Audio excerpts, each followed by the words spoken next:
नमस्कार दोस्तों, कैसे हो सब? आशा करता हूँ आप सब अच्छे होंगे और अपने एग्ज़ाम की तैयारी अच्छे से कर रहे होंगे।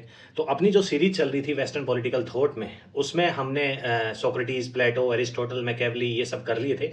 आज हम देखेंगे थॉमस होब्स के बारे में, उनके क्या इंपॉर्टेंट वर्क थे, क्या उनकी इंपॉर्टेंट स्टेटमेंट थी। बेसिकली जैसे हमने जो पुराने जो पॉलिटिकल थिंकर कवर किए हैं, उसी स्टाइल में हम थॉमस होब्स को भी कवर करने जा रहे हैं। लेकिन हम देखेंगे कि कैसे एक लड़का जो कि इंग्लैंड में जन्मा 1588 में, कैसे एक मिडिल क्लास में जन्मा लड़का, उस पे एक रॉयल जो फैमिली है, ऑटोक्रेटिक जो रूल है रॉयल फैमिली का, कैवेंडिश जो वहाँ की फैमिली थी, तो वहाँ का क्या कैसे उन पे इन्फ्लुएंस आता है, कैसे वो एक सोवरेन की तरफ चले जाते हैं कि स्टेट को फुल्ली सोवरेन मानते हैं। जब भी हम होब्स को देखते हैं तो हमें एक रिफाइंड मैकियावेली उनमें नजर आता है। क्यों? क्योंकि जब भी हम मैकियावेली को पढ़ते हैं, निकोलो मैकियावेली को पढ़ते हैं, हमने जैसे पढ़ा था, तो वो बताते हैं कि स्टेट को, जो पॉलिटिक्स है उसको चर्च से अलग करना पड़ेगा, जो स्टेट है उसको जो चर्च है उससे अलग करना पड़ेगा। और होब्स क्या कहता है कि होब्स वो देखता है कि जो मैकियावेली है, निकोलो मैकियावेली था, उन्होंने तो क्या किया था कि चर्च को सिर्फ पॉलिटिक्स से ही अलग किया था, स्टेट से अलग किया था। लेकिन थॉमस होब्स क्या करते हैं कि चर्च को अंडर ही ले आते हैं स्टेट के।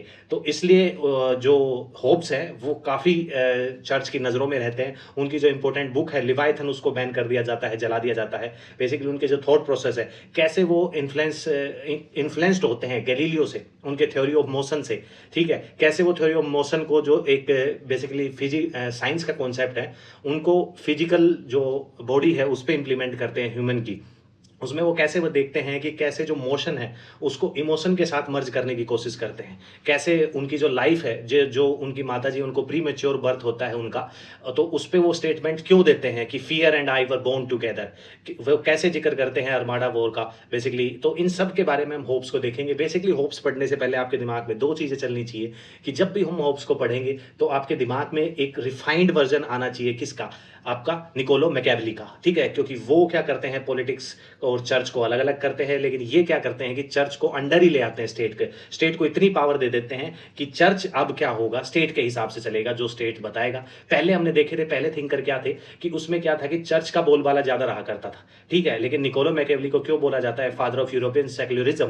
क्योंकि उन्होंने जो पॉलिटिक्स है उसको चर्च से, धर्म से अलग कर दिया था। लेकिन यहाँ पे होप्स क्या करते हैं, स्टेट को बहुत ज्यादा पावर देते हैं और चर्च को भी उसके अंडर लाने की कोशिश करते हैं। तो इसके लिए जो होप्स है उनको क्रिटिसिज्म भी झेलना पड़ता है उस टाइम पे। तो इन सब चीज़ों के बारे में आज हम देखेंगे।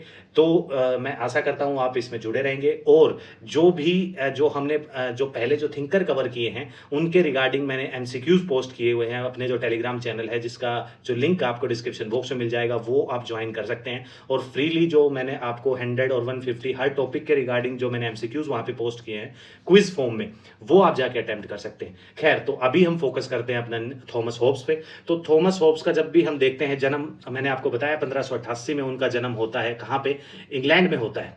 एक मिनट, हाँ, तो स्टार्ट करते हैं। तो इसमें क्या है कि जब भी हम थॉमस होब्स को देखते हैं तो उनका जन्म 1588 में होता है। कहाँ पे? वेस्टपोर्ट एक जगह थी जो कि यहाँ पे है। ठीक है, इंग्लैंड में उनका जन्म होता है। और जब उनका जन्म, मैंने बताया कि आपका उनका जो जन्म है वो प्री मैच्योर बर्थ उनकी माँ देती है। उसका सबसे बड़ा एक रीज़न होता है कि वहाँ पे ये जो एरिया था, यहाँ पे वेस्टपोर्ट में, यहाँ पे उस टाइम पैनिक मच जाता है कि जो स्पेनिश जो आर्मी है, जो फ्लीट है, बेसिकली जो जहाजी बेड़ा है, क्योंकि यहाँ पे पानी है, तो बेसिकली जो जहाजी वो काम आएंगी वॉर करने के लिए। ठीक है, किसी दूसरे सिटी स्टेट पे इन पे इन्वेजन करने के लिए। तो बेसिकली जो स्पेनिश जो आर्मी थी, जिसका जो जहाजी बेड़ा था उसका नाम था अरमाडा, तो इसलिए इसको अरमाडा वॉर भी बोला जाता है। तो जो जहाँ पे आपका होप्स का जन्म होता है, वेस्टपोर्ट, यहाँ पे जो स्पेनिश अरमाडा है वो अटैक कर देता है और वहाँ जो वेस्टपोर्ट है वहाँ पे पैनिक मच जाता है। तो इस डर से उनकी माँ उनको प्री मैच्योर बर्थ देती है और इसलिए उस जन्म पे वो बताते हैं कि fear and I were born together. वो बताते हैं कि फियर, डर, और मैं, हम क्या हैं, जुड़वा भाई हैं, एक साथ पैदा हुए थे। ठीक है, तो कैसे हम आगे हम देखेंगे कि कैसे इस स्टेटमेंट को वो यूज करते हैं कि वो बताते हैं कि man is a power seeking animal, कि आदमी क्या है, शक्ति का भूखा है। हमने पहले एरिस्टोटल जब हमने पढ़ा था तो एरिस्टोटल कहता है कि man is a social animal. लेकिन अब होब्स क्या कहता है कि man is a power seeking animal. हम देखेंगे आगे आगे जब हम पढ़ेंगे, जब हम रूसो को देखेंगे, जब हम रूसो को पढ़ेंगे तब हम जानेंगे कि रूसो कैसे कहता है कि man is a deprived animal. ठीक है, कैसे हम जब एना एरेंट को पढ़ेंगे, जब वो कैसे बोलती है कि जो मैन है वो क्या है, जून प्लोटिकॉन है। तो इन सब के बीच में हम धीरे धीरे अपना डिफरेंस कवर होता जाएगा। बेसिकली आज हम फोकस कर रहे हैं थॉमस होब्स पे, जिनका जन्म इंग्लैंड में होता है, जो कि वेस्टपोर्ट सिटी है 1588 में। और वहाँ पे पैनिक फैल जाता है कि जो स्पेनिश आर्माडा है, जो जहाजी बेड़ा है, उसने वेस्ट पोर्ट पे अटैक कर दिया है और इस पैनिक में उनका प्रीमैच्योर बर्थ होता है और इस पे वो अपनी स्टेटमेंट दे देते हैं कि डर और मैं एक साथ पैदा हुए थे। उसके फैमिली बैकग्राउंड को देखा जाए होप्स के, तो उनके फादर पादरी थे, ठीक है? वो भी थोड़ा धर्म में बिलीव रखते थे और उन्होंने क्या किया था, उन्होंने अपनी फैमिली पे ज़्यादा ध्यान ना देकर होप्स को उनके अंकल के पास छोड़ दिया था। तो लेकिन उनके अंकल ने उनकी जो एजुकेशन सिस्टम है, उनको जो शिक्षा है वो प्रोवाइड की और शिक्षा प्रोवाइड करने में सपोर्ट प्रोवाइड की है अंकल ने ही। बेसिकली यहीं हम देखते हैं, एक लिंक हम देखेंगे जब हम नीच से पढ़ेंगे, पोस्ट मॉडर्निस्ट हैं, तो वो गॉड इज़ डेड का कॉन्सेप्ट देते हैं। क्यों? क्योंकि उनके फादर भी पादरी थे। जब हम नीच से पढ़ेंगे तब हम देखेंगे कि कैसे उनके फादर जो इतने रिलीजियस थे, पादरी थे, उनका बेटा ही कहता है कि गॉड इज़ डेड।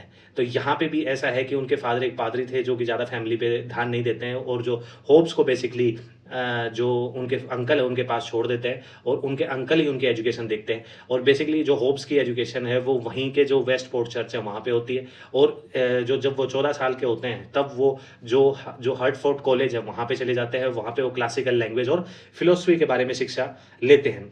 जब उनकी कॉलेज कंप्लीट हो जाती है उसके बाद वो पढ़ाने लग जाते हैं कहाँ पे, कैवेंडिश फैमिली जो उस टाइम की क्या थी, रॉयल फैमिली थी, जो वहाँ पे वेस्ट पोर्ट एरिया के जो अपना जो इंग्लैंड में बेसिकली जो अपना जो संप्रभुता बनाए रखती थी, जो कि ऑटोक्रेटिक के हिसाब से ऑटोक्रेटिक रूल हो जाता है। जब हम इंग्लैंड का सिविल वॉर देखेंगे तब हम देखेंगे कि कैसे जो कैवेंडिश फैमिली वर्सेस जो पार्लियामेंट्री फॉर्म लाने की कोशिश की जाती है और जो टसल चलती है उसके बारे में भी हम देखेंगे। बेसिकली यहाँ वही होता है कि जब उनकी कॉलेज जब कंप्लीट होती है तो उसके बाद वो जो कैवेंडिश फैमिली है, जो उनके फैमिली मेंबर हैं, उनको पढ़ाने के लिए वहाँ जाते हैं और उनके इन्फ्लुएंस में आते हैं और कैवेंडिश फैमिली भी उनको काफ़ी सपोर्ट करती है। बेसिकली उनको फाइनेंशियली सपोर्ट करती है और उनको इसी वर्क के लिए अलग अलग जो जगह पे यूरोप में जाना पड़ता है, ठीक है, और इसके लिए भी उनको सपोर्ट करती है। उनके आइडियाज़ डेवलप करने के लिए उनको फाइनेंशियली सपोर्ट करती है और वो इन्वायरमेंट देती है।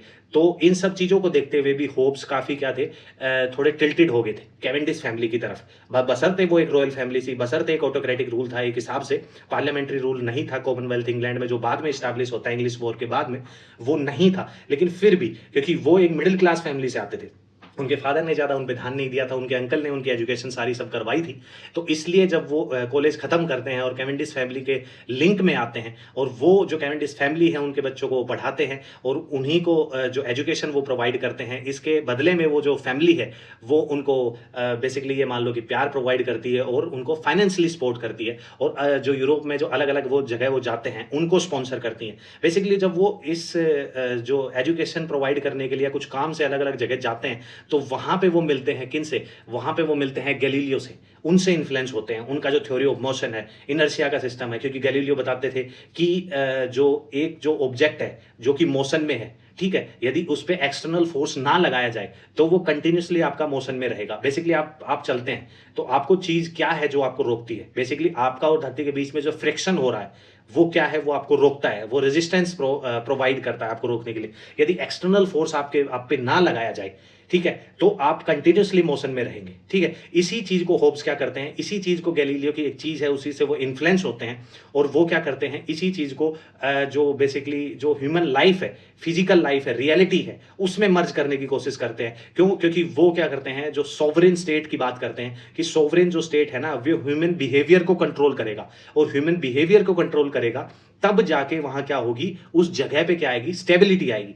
इस चीज़ को वो कवर करते हैं। क्यों? क्योंकि वो जो ब्रिटिश जो सिविल वॉर चल रहा था उसको देखते हैं कि कैसे कुछ लोग पार्लियामेंट्री को सपोर्ट करते हैं, कुछ लोग कैवेंडिश फैमिली को सपोर्ट करते हैं, जो कि वहाँ पे जो चार्ल्स वन जो किंग था वो भी उसी दौरान मारे गए थे, उनकी भी हत्या कर दी गई थी, ठीक है। तो पहले कभी वो पावर में आते हैं, फिर पार्लियामेंट्री आ जाते हैं, फिर चार्ल्स टू फिर से पावर गेन करने की कोशिश करते हैं, पार्लियामेंट्री फिर से उनके अगेंस्ट खड़े होते हैं। तो ये सब टसल वो देख रहे थे। तो उनका बेसिकली यही था कि जो कि गैलीलियो ने जो लॉज दिए थे, ठीक है, लॉज ऑफ मोशन दिए थे, तो यहाँ पे हम देखते हैं कि वो लॉज ऑफ मोशन को कैसे जो सोसाइटी है उसमें जो स्टेट है वहाँ कैसे इंप्लीमेंट करते हैं, कि कैसे वो कहते हैं कि लोगों का जो थॉट प्रोसेस है उसको जो सॉवरेन है वो आपका कंट्रोल करेगा और स्टेट में स्टेबिलिटी लेके आएगा।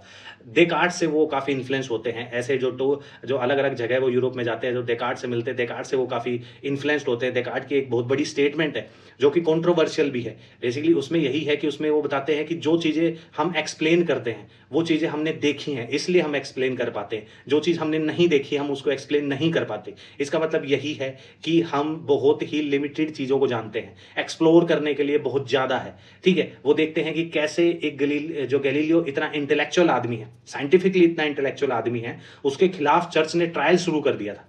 उसने चर्च ने क्या किया था, गैलीलियो को हाउस अरेस्ट पे रख दिया था कि आप बाहर नहीं निकलेंगे। उनकी जो स्टेटमेंट थी उनको ब्लॉक कर दिया था, ताकि जो वो चीज़ें बोलते हैं, जो वो चीज़ें बताते हैं, वो सोसाइटी तक ना पहुँचे।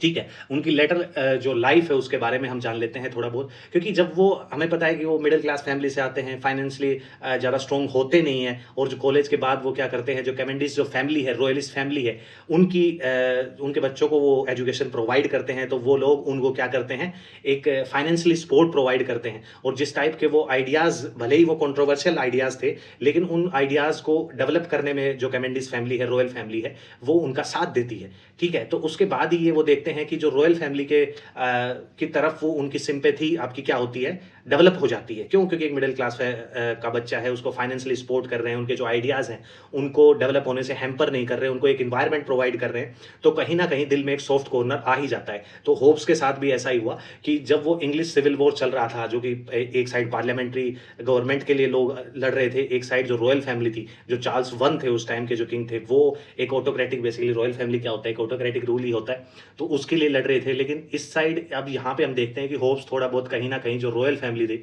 उनके दिमाग में उनके लिए सिंपैथी थी, वो उनकी तरफ टिल्टेड थे।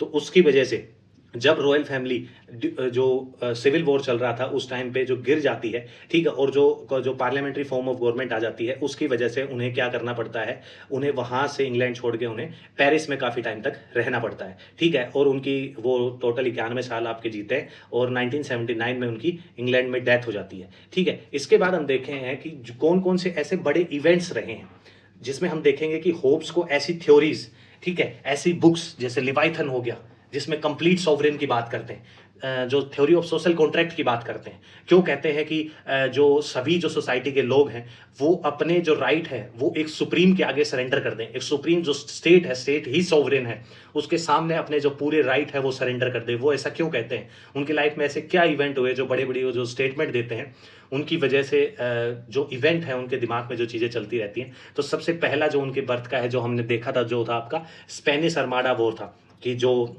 पोर्ट, जो जहाँ पे वो जन्मे थे इंग्लैंड में, वहाँ पे पैनिक मच जाता है कि जो स्पेनिश अर्माडा ने अटैक कर दिया है वहाँ पे, और पैनिक में उनकी जो मदर है उनको प्री मैच्योर बर्थ होता है। और उस टाइम पे वो बताते हैं कि कैसे वहाँ पे जो इन्वेजन होता है, कि जो इंग्लैंड पे इन्वेजन होता है जो स्पेनिश अर्माडा का, तो उस टाइम पे वो प्री मैच्योर उनकी मदर बर्थ देती है, और वो बताते हैं कि fear and I were born together, वो बताते हैं। उसके बाद जो इंग्लिश जो सिविल वॉर चल रहा था, उनसे भी वो काफ़ी इन्फ्लुएंस्ड हुए थे। क्यों? क्योंकि वो देखते हैं कि किस हिसाब से जो जो जो ब्रेक डाउन हो रहा है गवर्नमेंट का, ठीक है, जो रिजल्टिंग जो एनार्की है, ठीक है, वो अपने जो व्यूज़ हैं उसको जो स्ट्रॉन्ग करते हैं। वो देखते हैं कि जो जो सेंट्रल अथॉरिटी है ना, वो नेसेसरी है to prevent just societal collapse and violence leading the concept of state of nature.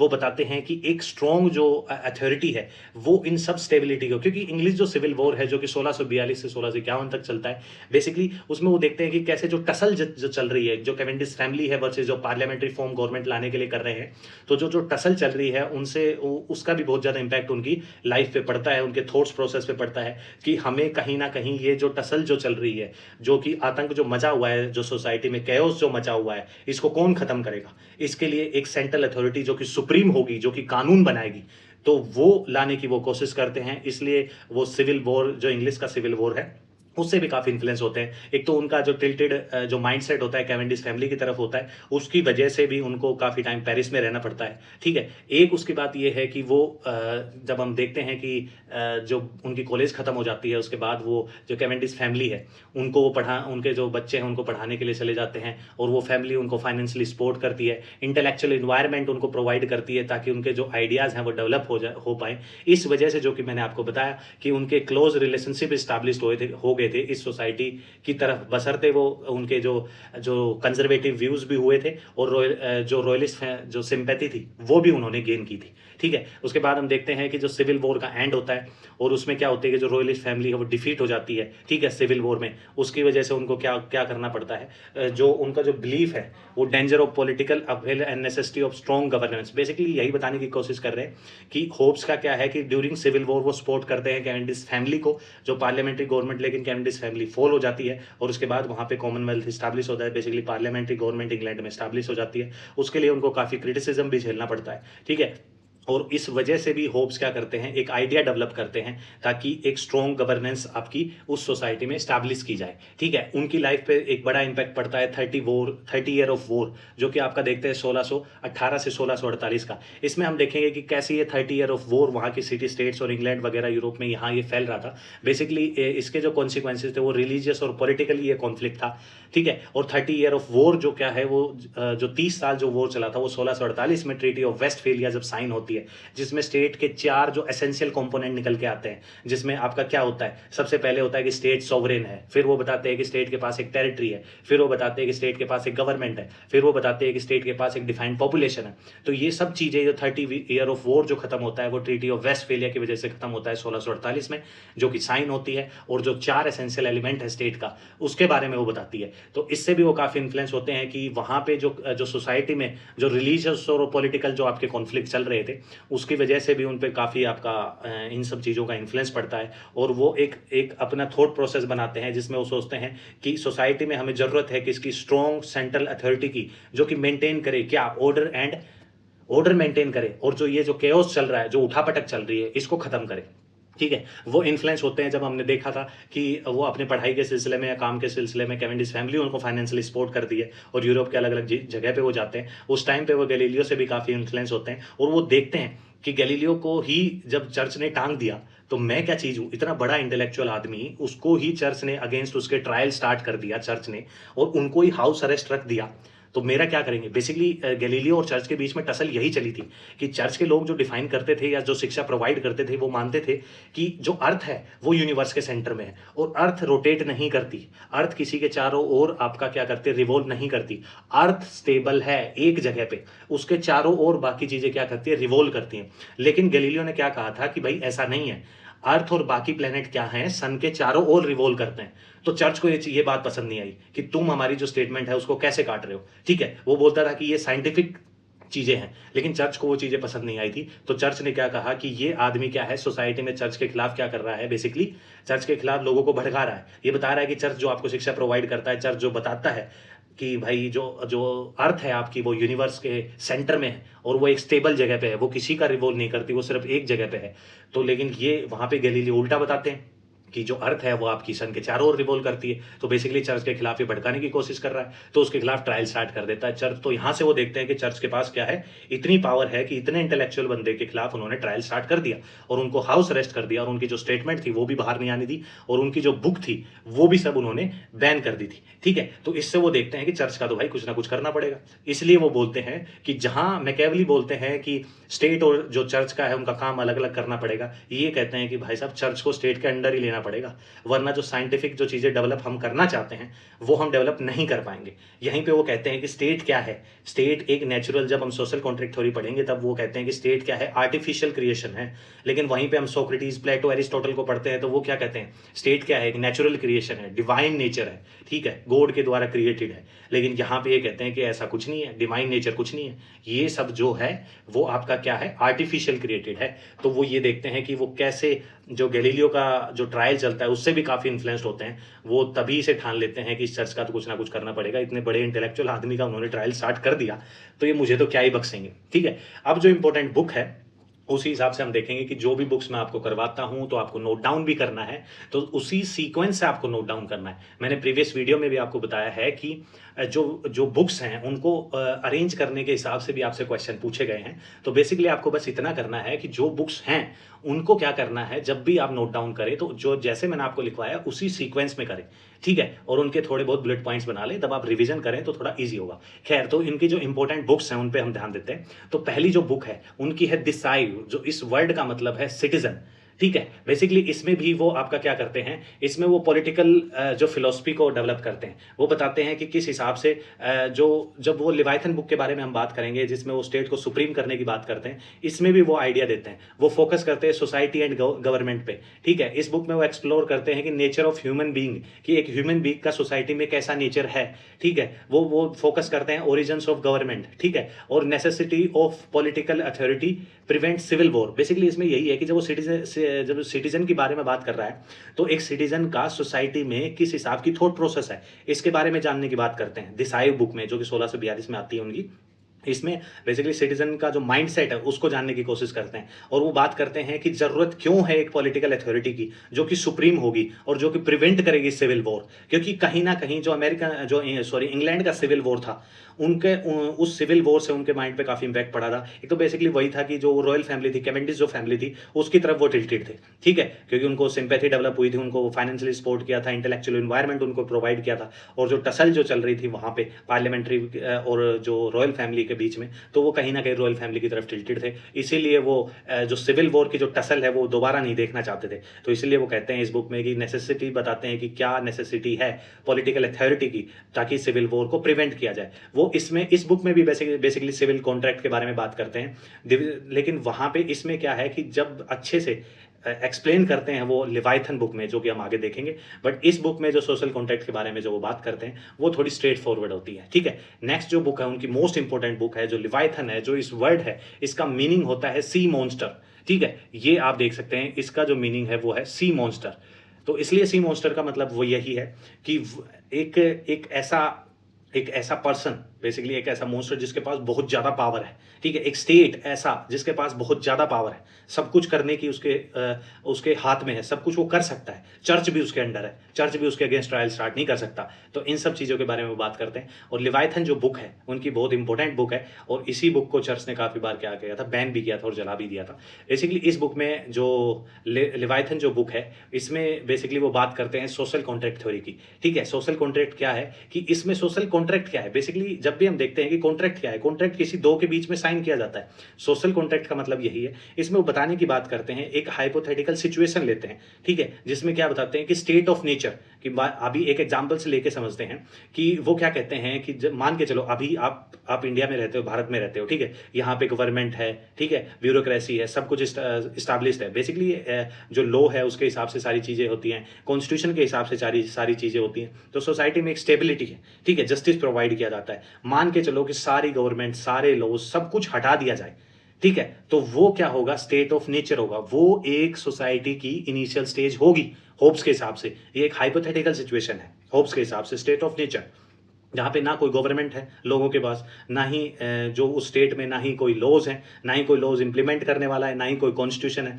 लोग अपने हिसाब से लाइफ जी रहे हैं, ठीक है। अब लाइफ अपने हिसाब से जी रहे हैं, इतनी ज़्यादा फ्रीडम है बेसिकली। तो बेसिकली जब आपका होप्स क्या कहता है, आदमी क्या है, आदमी है, man is a power seeking animal, power seeking है, वो सर्वाइवल ऑफ द फिटेस्ट की बात करता है, सर्वाइवल के लिए वो कुछ भी कर सकता है। तो यहाँ पे इतना फ्रीडम है, और पावर गेन करने के लिए क्या होगा, सोसाइटी में ना कोई लॉज है, ना कोई गवर्नमेंट है, ना कोई कॉन्स्टिट्यूशन है, ना कोई ब्यूरोक्रेसी है, सब लोग अपने हिसाब से चल रहे हैं। तो यहाँ पे क्या होगा कि एक दूसरे में मारकाट स्टार्ट हो जाएगी, ठीक है, पावर के लिए या कुछ चीज़ें एक्वायर करने के लिए या अपनी लाइफ को प्रिजर्व करने के लिए। तो सोसाइटी में मारकाट स्टार्ट हो जाएगी। इस वजह से सोसाइटी में क्या होगा, केओस स्टार्ट हो जाएगा, उठापटक स्टार्ट हो जाएगी। और उस उठापटक को रोकने के लिए लोग आखिर में तंग आकर एक साथ आएंगे, ठीक है, एक साथ आके एक कॉन्ट्रैक्ट करेंगे जिसको सोशल कॉन्ट्रैक्ट बोला जाता है, और एक स्टेट का फॉर्मेशन करेंगे। अब यहाँ पे हम देखते हैं कि जब सब लोग साथ आके एक स्टेट का फॉर्मेशन करते हैं, तब हमें पता लगता है कि स्टेट क्या है, एक आर्टिफिशियल क्रिएशन है, एक डिवाइन नेचर, कोई नेचुरल इंस्टीट्यूशन नहीं है। जैसे सोक्रेटिस, आपका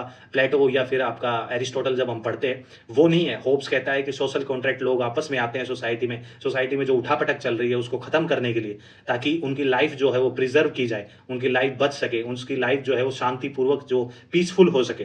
तो इसलिए लोग एक साथ आते हैं उस स्टेट ऑफ नेचर से निकल के, क्योंकि वहाँ पे क्या है, वहाँ पे लोग अकेले हैं, वहाँ पे लड़ाई झगड़ा होता है, ठीक है, वहाँ पे मारकाट होती है। तो इस सब चीज़ों को रोकने के लिए लोग क्या होते हैं, एक साथ आते हैं, और एक साथ आके एक सोशल कॉन्ट्रैक्ट करते हैं और एक स्टेट का फॉर्मेशन करते हैं। तो यहाँ से हमें पता लगता है स्टेट एक आर्टिफिशियल क्रिएशन है, और स्टेट का फॉर्मेशन करके वो क्या बताते हैं कि स्टेट अब फॉर्म हो चुका है, और हम अपने सभी राइट स्टेट के आगे सरेंडर करते हैं। क्यों? क्योंकि जब पूरे राइट स्टेट के आगे सरेंडर कर देंगे, जो स्टेट हम बना रहे हैं, जो गवर्नमेंट हम फॉर्म कर रहे हैं, तो तभी वो हमें प्रिजर्व कर पाएगा, ठीक है, तो इन सब बात जो सोशल कॉन्ट्रैक्ट के बारे में इस बुक में बात की जाती है। बेसिकली क्वेश्चन पे आपसे बन सकता है कि सोशल कॉन्ट्रैक्ट थ्योरी के बारे में कौन सी बुक में उन्होंने एक्सप्लेन किया है, तो आपका लेवाइथन सही आंसर होगा। ठीक है, तो इसमें क्या होता है कि इंडिविजुअल कंसेंट होती है, जो कि सरेंडर करता है अपने freedom submit to the authority of ruler, जो कि सॉवरेन है, जो भी वो गवर्नमेंट स्टेट जो भी फॉर्म कर रहे हैं, जो उस स्टेट ऑफ नेचर से निकल के जो सोशल कॉन्ट्रैक्ट वो कर रहे हैं बेसिकली उस चीज में,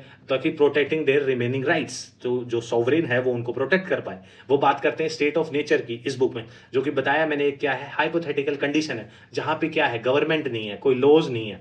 ठीक है, वहां पे लोगों की लाइफ क्या है, अकेली है, गरीबी है। ठीक है, बुरी तरह मान लो बुरी तरह वहां पे जी रहे हैं। ठीक है, और बहुत ही जो शॉर्ट लाइफ है, शॉर्ट लाइफ इसलिए है कि पावर की टसल में लोग एक दूसरे को मार देते हैं, क्योंकि वहां पे ज्यादा उठापटक चल रही है। तो उस कंडीशन को बोलते हैं स्टेट ऑफ नेचर, जो कि एग्जांपल मैंने दिया कि यहाँ पे सारी जो गवर्नमेंट हटा दो, ब्यूरोक्रेसी हटा दो, लॉज हटा दो, आपका कॉन्स्टिट्यूशन हटा दो, स्टेट को अपने हिसाब से, जो स्टेट में जो लोग रह रहे हैं यहाँ पे भारत में, वो सभी अपने हिसाब से रहे। तो क्या सोसाइटी में ऐसा सब कुछ बिल्कुल प्लान तरीके से हो पाएगा? नहीं, सोसाइटी में उठापटक स्टार्ट हो जाएगी। तो उसी स्टेट को क्या कहता है, होप स्टेट ऑफ नेचर।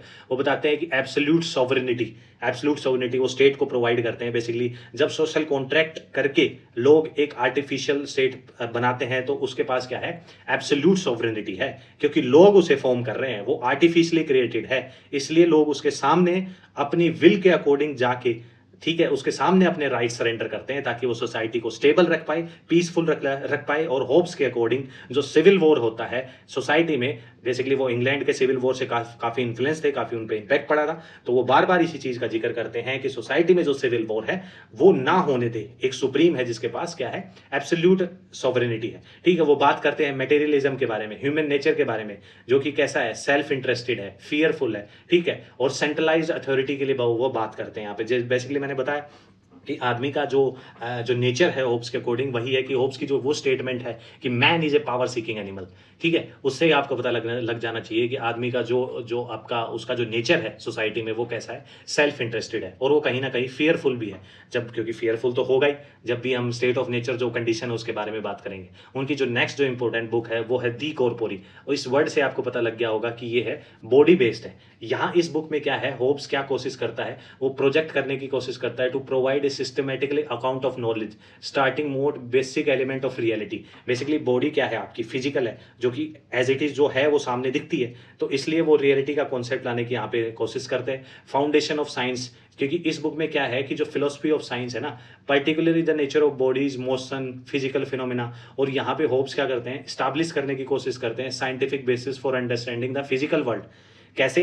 क्योंकि जब गैलीलियो क्या कहता है कि जो भी चीजें बनी हुई है वो मैटर से बनी हुई है, और सब कुछ क्या है, मोशन में है। बेसिकली यदि आपको अभी के लिए साइंस में देखा जाए कि अपना यूनिवर्स क्या कर रहा है, एक्सपेंड कर रहा है। ठीक है, तो एक्सपेंड कर रहा है, तो गैलीलियो कहता है कि हर एक चीज मोशन में है। उसी चीज को उठा के होब्स क्या करता है, होब्स क्या कहता है, उसी चीज को एक इंडिविजुअल पे इंप्लीमेंट करने की कोशिश करता है। होब्स कहता है कि गैलीलियो जब ये कहता है कि सब चीजें यूनिवर्स की मोशन में है, ठीक है, ऐसे ही होब्स क्या कहता है कि एक इंडिविजुअल जो पर्सन है, जो सोसाइटी में जो पर्सन है, उसके जो अंदर जो इमोशंस है वो भी मोशन में है।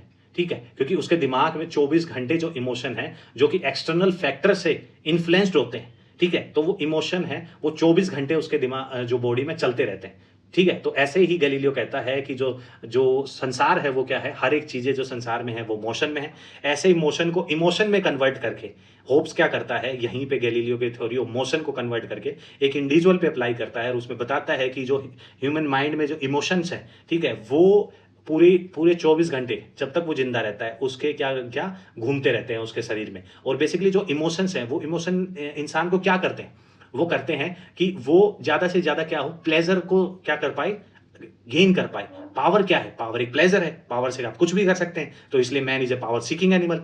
और जो इमोशंस हैं वो भी क्या करते हैं, आपका प्लेजर की तरफ अट्रैक्ट होते हैं, और पेन को क्या करते हैं, नेग्लेक्ट करते हैं कि पेन कम से कम हो, प्लेजर सबसे ज्यादा मिले। इसीलिए हम देखते हैं कि एक बैकग्राउंड, एक बेस तैयार किया जा रहा है यहाँ पे होब्स के द्वारा, थॉमस होब्स के द्वारा एक बेस तैयार किया जा रहा है। किसके लिए? बेंथम के लिए। बेंथम का जब यूटिलिटेरियनिज्म हम पढ़ेंगे, प्लेजर और पेन का जो कॉन्सेप्ट हम पढ़ेंगे, इसलिए बहुत ही अच्छे से बेंथम उस चीज का यूज करते हैं। यहाँ पे जो बेस तैयार करके जाएंगे जो आपके थॉमस होब्स, जो कि इमोशंस के जरिए बता रहे हैं कि जो ह्यूमन माइंड है, जो इमोशंस है, तो वो ज़्यादा से ज़्यादा प्लेजर सीख करने की बात करते हैं, पावर सीख करने की बात करते हैं, वो पेन को अवॉइड करते हैं, ठीक है? क्योंकि आज अभी भी आप देख लो, यदि आपको ऐसा बोला जाए कि भाई ये चीज़ें आपको प्लेजर आपको प्रोवाइड करेंगी, तो उनकी तरफ आप ज़्यादा अट्रैक्ट होते हो। जो पेन प्रोवाइड करती हैं उनकी तरफ आप थोड़ा कि एक वो कम से कम कोशिश करते हो, ठीक है? तो यही है कि यहाँ पे होप्स बेस बना के जा रहे हैं। किसके लिए? बेंथम के लिए। और इसलिए बेंथम उसका बखूबी यूज़ भी करेंगे। जब हम बेंथम पढ़ेंगे तब आपको अच्छे से समझ में आ जाएगा कि कैसे थॉमस होब्स बेंथम के लिए बेस बना के जाते हैं, और होब्स को फिर बेंथम को फादर ऑफ यूटिलिटेरिज्म बोला जाता है। खैर अभी हम थॉमस होब्स पे फोकस कर रहे हैं। तो इसमें दी कॉर्पोरी बुक में यही वो कोशिश करने की जो बॉडी पे यही जो थ्योरीज ऑफ जो गैलीलियो है, गैलीलियो का थ्योरी ऑफ मोशन है, इनर्शिया है, उसको कैसे एक इंडिविजुअल बॉडी पे अप्लाई करने की, इमोशंस के थ्रू अप्लाई करने की कोशिश करते हैं। तो इसीलिए मैं आपको एक वो कोट याद दिलाना चाहूँगा कि बशर्ते आप पॉलिटिकल साइंस के स्टूडेंट हैं तो आप कम से कम थोड़ी बहुत साइंस तो जानें, ठीक है? क्योंकि प्लेटो ने भी जब अपनी स्कूल जो यूनिवर्सिटी स्टार्ट की थी, अकेडमी जिसका नाम था, और उसके गेट पे उन्होंने लिखा था कि जो ज्योमेट्री नहीं जानता वो अंदर ना आए।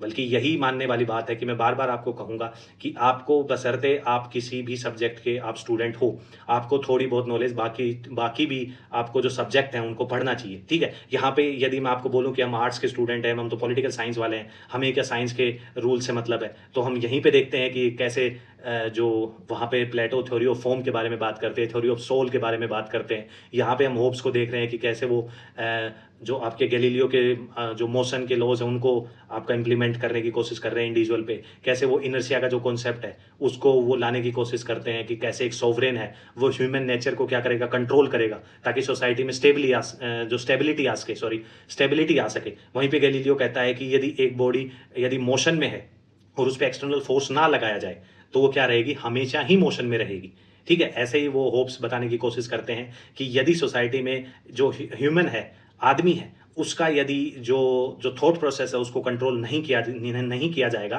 तो इंग्लैंड की तरह वहाँ पे क्या हो जाएगा, सिविल वॉर हो जाएगा। तो ऐसे वो इंटरलिंक बिठाने की कोशिश करते हैं, ठीक है? तो नेक्स्ट जो बुक है उनकी, लास्ट जो बुक है, मोस्ट इंपॉर्टेंट बुक है, जिसमें वो बात करते हैं आपकी आई थिंक इसके बाद बेहमत और रहेगी, हाँ ये सेकंड लास्ट बुक है। तो इसमें जो दी होमिनी, इसमें वो मैन के बारे में ये जो बुक है बेसिकली, उसमें वो यही बात करते हैं, ह्यूमन नेचर एंड साइकोलॉजी की बात करते हैं। वो देखते हैं कि एक फोकस करते हैं nature of human being, explore करते हैं सेंसेशन, लैंग्वेज, इमोशन, इन सब के बारे में। मैकेनिस्ट व्यू ह्यूमैनिटी का देखने की कोशिश करते हैं अपनी इस बुक में। वो देखते हैं कि जो ह्यूमन नेचर है वो किस हिसाब से, जो मैकेनिस्ट है वो देखते हैं कि जो mental process, behavior, explain their term, physical causes and effects. वो इसमें देखते हैं कि relation to the political theory, इसमें वो क्या करते हैं, वो बिलीव करते हैं that understanding human nature is essential to understand how society should be organized. Basically यही है कि यदि हम एक इंडिविजुअल या ह्यूमन नेचर को यदि अंडरस्टैंड करेंगे तभी हम सोसाइटी को क्या है, ऑर्गेनाइज वे में बना सकते हैं। बेसिकली यही है कि वो स्टेट को सोवरेन करने की बात कर रहे हैं, गैलीलियो का मोशन का कॉन्सेप्ट अप्लाई करने की बात कर रहे हैं कि एक जो सोसाइटी में जो लोग रहते हैं उनके जो थॉट प्रोसेस को है कैसे कंट्रोल किया जाए ताकि सोसाइटी में इंग्लैंड जैसा सिविल वॉर ना हो और स्टेबिलिटी आपकी बनी रहे।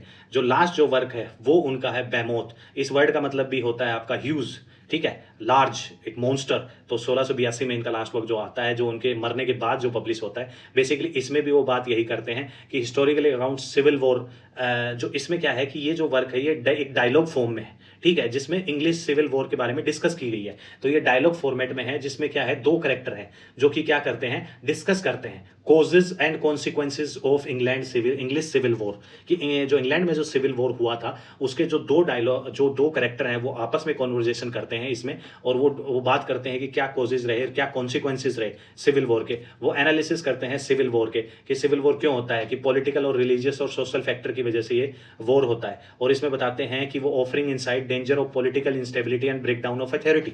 बेसिकली ये उसमें बात करते हैं कि क्या क्या खतरे होते हैं पॉलिटिकल इंस्टेबिलिटी के, जिसकी वजह से ब्रेक डाउन ऑफ अथॉरिटी हो जाता है। बेसिकली वो यही बताने की बात कर रहे हैं कि जो रॉयल फैमिली है कैवेंडिश, उसका फॉल हो जाता है और जो कॉमनवेल्थ जो वहाँ पे इंग्लैंड में स्टैब्लिश हो जाता है। वो डिफेंड करते हैं किसको, एब्सोल्यूटिज्म को। बेसिकली वो बात करते हैं कि एक को ही पावर देने की बात करते हैं, सुप्रीम अथॉरिटी स्टैब्लिश करने की बात करते हैं। बेसिकली वो बताते हैं कि जरूरत है एक स्ट्रॉन्ग एब्सोल्यूट सोवरेन जो कि प्रिवेंट कर पाए क्या, जो उठापटक सोसाइटी में चल रही है, डिस्ट्रैक्शन जो सिविल वॉर की वजह से आता है। तो इन सब सिविल वॉर को रोकने के लिए एक सुप्रीम जो है एब्सोल्यूट, जो जिसके पास पावर है, लेवाइथन है, उसको एस्टैब्लिश करने की ज़रूरत है ताकि सोसाइटी में सिविल वॉर आपका ना हो, ठीक है। हम अब देखेंगे कि कैसे जो होब्स है वो इंटीग्रेट करते हैं गैलीलियो के कॉन्सेप्ट। मैंने काफ़ी तो आपको डिस्कस कर ही दिए हैं, लेकिन इसमें हम देखेंगे कि मोशन और मटेरियलिज्म को कैसे वो एक दूसरे के साथ मर्ज करने की बात करते हैं। तो गैलीलियो का जो थ्योरी ऑफ मोशन है बेसिकली उसमें यही बताते हैं कि यदि एक एक एक कोई भी ऑब्जेक्ट है वो यदि मोशन में और उस पर एक्सटर्नल फोर्स नहीं अप्लाई किया जाता तो वो कंटिन्यूसली आपका मोशन में रहेगा। यदि धरती पे यदि फ्रिक्शन और ग्रेविटी को हटा दिया जाए तो बेसिकली आप भी कंटिन्यूसली आप मोशन में रहोगे। तो इससे आप समझ सकते हैं, और इसी को वो इंप्लीमेंट करते हैं। आपके होप्स क्या है, एक इंडिविजुअल पे इंप्लीमेंट करते हैं, ठीक है। वो अंडरस्टैंड करते हैं ह्यूमन बिहेवियर को, कि जैसे गैलीलियो क्या करता है, गैलीलियो एक्सप्लेन करता है movement of physical objects, hope describe करता है ह्यूमन थॉट्स, इमोशन। बेसिकली वही है कि गैलीलियो बात करता है मोशन की, और वहीं पे एक पर्सन को क्या करता है, होप्स क्या करता है, होप्स पे एक उसी पर्सन पे मोशन से वो किस पे आ जाता है, इमोशन पे आ जाता है। एक पर्सन को एक जो इमोशन है उनको स्टडी करने लगता है वो, और जो इमोशन है एक पर्सन के वो एक्सटर्नल जो फैक्टर है उनसे इन्फ्लुएंस्ड होते हैं। बेसिकली एक्सटर्नल फैक्टर वही है कि वो प्लेजर को क्या करता है, ज़्यादा से ज़्यादा सीख करने की बात करता है, और क्या करता है कि वो इसी वजह से क्या होता है, पावर की तरफ वो अट्रैक्ट होता है। और वो बताते हैं कि मैन क्या है, पावर सीकिंग एनिमल है, और पावर की जो डिज़ायर है बेसिकली वो कब खत्म होती है, उसकी मौत के साथ खत्म होती है। और होब्स कहता है कि आदमी क्या है, अपनी मौत से डरता है। क्यों डरता है? क्योंकि उसे पता है कि मौत के बाद तुम्हारा जो प्लेजर है वो खत्म हो जाएगा, और उसको आदमी को ये नहीं पता कि मौत के बाद होता क्या है। बेसिकली उसको तो अपनी प्लेजर की पड़ी है, ठीक है। पॉलिटिकल इम्प्लीकेशन की बात करता है इसमें, ठीक है। वो जो पॉलिटिकल इम्प्लीकेशन है जो होप्स यूज करता है, कॉन्सेप्ट ऑफ आर्क्यू social order can be achieved by understanding controlling causes. Basically वही है कि ह्यूमन बिहेवियर है, ह्यूमन जो इमोशंस है उसको कैसे कंट्रोल किया जाए ताकि सोसाइटी में क्या है, जो सिविल वॉर सिस्टम है वो आपका ना आए। जैसे इंग्लैंड में सिविल वॉर का कॉन्सेप्ट आए थे, ठीक है। वो इनर्शिया का जो कॉन्सेप्ट है कि एक चीज जो आपकी मोशन में है वो आपकी मोशन में ही रहेगी, बेसिकली उसका जब तक एक्सटर्नल फोर्स उस पर अप्लाई नहीं होता तो बेसिकली जब तक वो आपकी मोशन में ही रहेगी। तो उस चीज को इम्प्लीमेंट करते हैं, और वो बताते हैं कि जो आपका नीड क्या है पॉलिटिकल स्टेबिलिटी की, और पॉलिटिकल स्टेबिलिटी कैसे आएगी, एक ह्यूमन का जो ह्यूमन के इमोशन है उसको कंट्रोल करना पड़ेगा। उस ह्यूमन के इमोशन को कंट्रोल कौन करेगा, उसके ह्यूमन के जो इमोशन है वो आपका कंट्रोल करेगा कौन, जो सुप्रीम है, जो सुप्रीम अथॉरिटी है। गैलीलियो वही बात करता है कि जो रेजिस्टेंस जो फोर्सेज है जैसे फ्रिक्शन है वो उस मोशन को कंट्रोल करता है। और यहीं पे होब्स क्या कहता है कि जो ह्यूमन के जो इमोशन है उसको कंट्रोल कौन करेगा, वो सुप्रीम अथॉरिटी करेगी, ठीक है। उसके जो थ्योरी ऑफ सोशल कॉन्ट्रैक्ट के बारे में बात कर लेते हैं, क्योंकि जो काफ़ी अच्छे से मैंने थ्योरी ऑफ सोशल कॉन्ट्रैक्ट आपको एक्सप्लेन कर दी थी। बेसिकली ये क्या है, एक हाइपोथेटिकल कंडीशन है जहाँ पे क्या है, कोई गवर्नमेंट नहीं है। उस एग्जाम्पल से मैंने आपको समझाया था कि जैसे भारत में जितने भी गवर्नमेंट है और ब्यूरोक्रेसी और जो कॉन्स्टिट्यूशन है उसको हटा दिया जाए तो यहाँ पे क्या हालत होगी, ठीक है। होब्स डिस्क्राइब करते हैं कि state of complete freedom equality तो आपका प्रोवाइड करती है सभी को, लेकिन साथ के साथ वो जो डर है वो भी पैदा करती है, इनसिक्योरिटी है वो भी पैदा करती है। क्यों? क्योंकि man is a power seeking animal, pleasure की तरफ ज़्यादा अट्रैक्ट होता है, ठीक है। तो धीरे धीरे लोगों में सोसाइटी में इनस्टेबिलिटी आपकी स्टार्ट होने लग जाएगी। और जो यहाँ पे जो स्टेट ऑफ नेचर है, जो कंडीशन है यहाँ पे क्या है, वॉर ऑल अगेंस्ट ऑल, सभी आपस में एक दूसरे के साथ लड़ रहे हैं, उठापटक आपकी सोसाइटी में पूरी तरह चल रही है। और उसकी वजह से क्या है कि जो लोगों की लाइफ में है, जो लोग हैं वो बड़े अकेले हैं, पुअर है, नास्टी है, ब्रिटिश है, और उनकी लाइफ बहुत ही शॉर्ट है, क्योंकि एक दूसरे के साथ लड़ाई चल रही है, कौन कितना पावरफुल हो, वो एक दूसरे को मार रहे हैं, ठीक है। इन सब के बारे में state of nature social contract में बात करते हैं। वो ह्यूमन नेचर के बारे में बताते हैं कि ह्यूमन नेचर कैसा है। वो बताते हैं कि ह्यूमन नेचर है सर्वाइवल के हिसाब से, सर्वाइव करने के लिए वो कुछ भी कर सकता है, ठीक है। वो डरा हुआ आदमी है, ठीक है, और वो पावर सीकिंग एनिमल है, वो पावर की तरफ अट्रैक्ट होता है, और लीडिंग टू इनएविटेबल कॉन्फ्लिक्ट, ठीक है। तो ये सब ह्यूमन नेचर के बारे में वो बात करते हैं। और उसके बाद वो बात करते हैं कि जो लोग हैं, उस जो उठापटक चल रही है सोसाइटी में उसको खत्म करने के लिए वो एक साथ आते हैं, एक स्टेट का जो सोवरेन है उसका क्या बनाते हैं, एक आर्टिफिशियल स्टेट बनाते हैं ताकि जो सोसाइटी में जो उठापटक ना हो और उनको एक सिक्योरिटी प्रोवाइड हो। उसके बाद वो बताते हैं, होप्स बताते हैं कि जो आपने सोशल कॉन्ट्रैक्ट कर लिया है ना, अब सोशल कॉन्ट्रैक्ट को आप तोड़ नहीं सकते। और यदि आपने को सोशल कॉन्ट्रैक्ट तोड़ा, एक तो आप तोड़ ही नहीं सकते पहली बात, जो कॉन्ट्रैक्ट आपने साइन किया, क्यों? क्योंकि अपने विल के अकॉर्डिंग, अपनी इच्छा से आपने साइन किया है।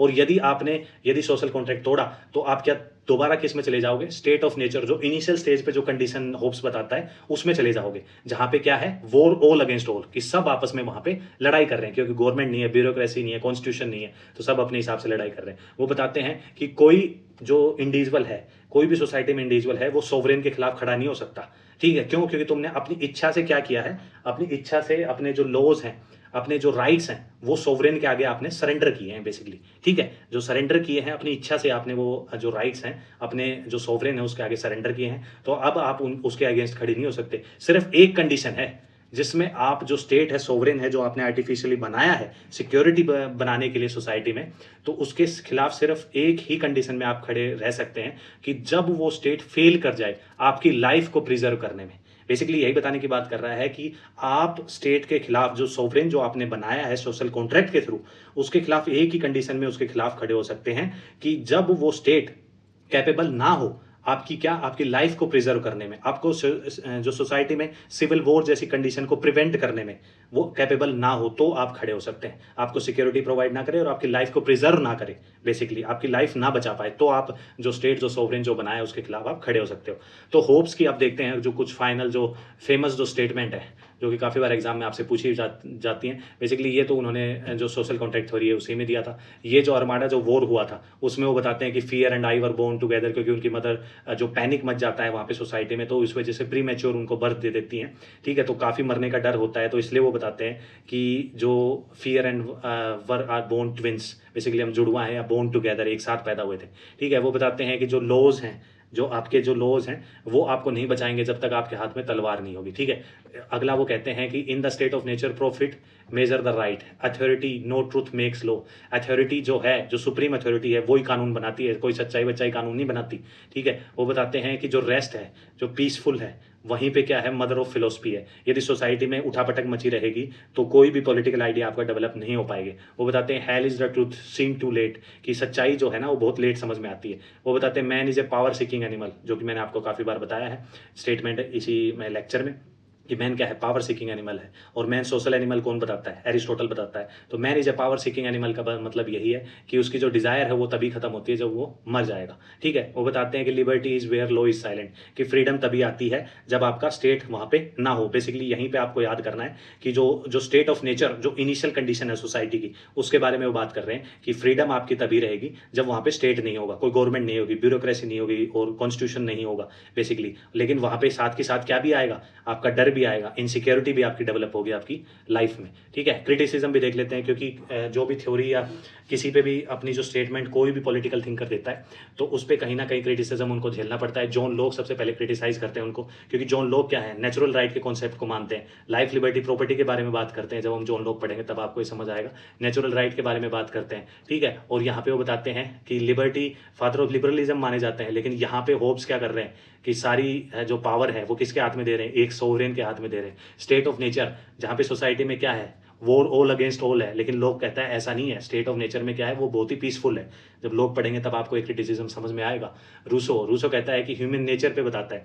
वो क्या कहता है, होप्स क्या कह रहा है, होप्स कह रहा है कि आदमी गलत है, लेकिन रूसो कहता है कि आदमी गलत नहीं है, सोसाइटी गलत है। तो ऐसे क्रिटिसिज्म करता है। और सोशल कॉन्ट्रैक्ट में भी जैसे लोग कहता है कि जो स्टेट ऑफ नेचर क्या है, एक पीसफुल जगह है, एक पीसफुल कंडीशन है, हाइपोथेटिकल कंडीशन है। रॉबर्ट फिल्मर जो पैट्रियार्का है, इनका जो इंपॉर्टेंट वर्क है, जो कि डिवाइन राइट्स ऑफ किंग के बारे में बात करते हैं, लेकिन होप्स क्या बात करते हैं कि जो सुप्रीम जो सोवरेन है वो एक आर्टिफिशियल क्रिएशन है। तो बेसिकली ये क्रिटिसिज्म होप्स को झेलने पड़ते हैं, लोग के, रूसो के और फिल्मर के। तो आशा करता हूँ ये अपना चैप्टर अपना कंप्लीट हो गया है थॉमस होब्स का। तो इससे आपके काफ़ी कॉन्सेप्ट आपके क्लियर हो गए होंगे और कुछ नया जानने को मिला होगा। और ऐसे ही बढ़िया बढ़िया जो कंटेंट है आपके लिए मैं लाता रहूँगा। आप जुड़े रहें, चैनल पे नए हैं तो लाइक करना ना भूलें, सब्सक्राइब करें, लाइक करें, और ज़्यादा से ज़्यादा जो आपके साथी हैं पॉलिटिकल साइंस के, जो इस सब्जेक्ट में इंटरेस्टेड हैं, उनको ये वीडियोस आप शेयर करें। और टेलीग्राम चैनल का ज्वाइन करना ना भूलें, क्योंकि वहाँ पे मैं हर एक कॉन्सेप्ट जो क्लियर करवाता हूँ उसके रिगार्डिंग वहाँ पे क्विज़ 100 से 150 क्वेश्चन वहाँ पे पोस्ट करता हूँ। वो क्विज़ आप जाकर अटैम्प्ट कर सकते हैं ताकि कॉन्सेप्ट और अच्छे से आपका रिफाइन हो सके। तो एग्जाम की तैयारी करते रहें अपनी। All the very best. Thank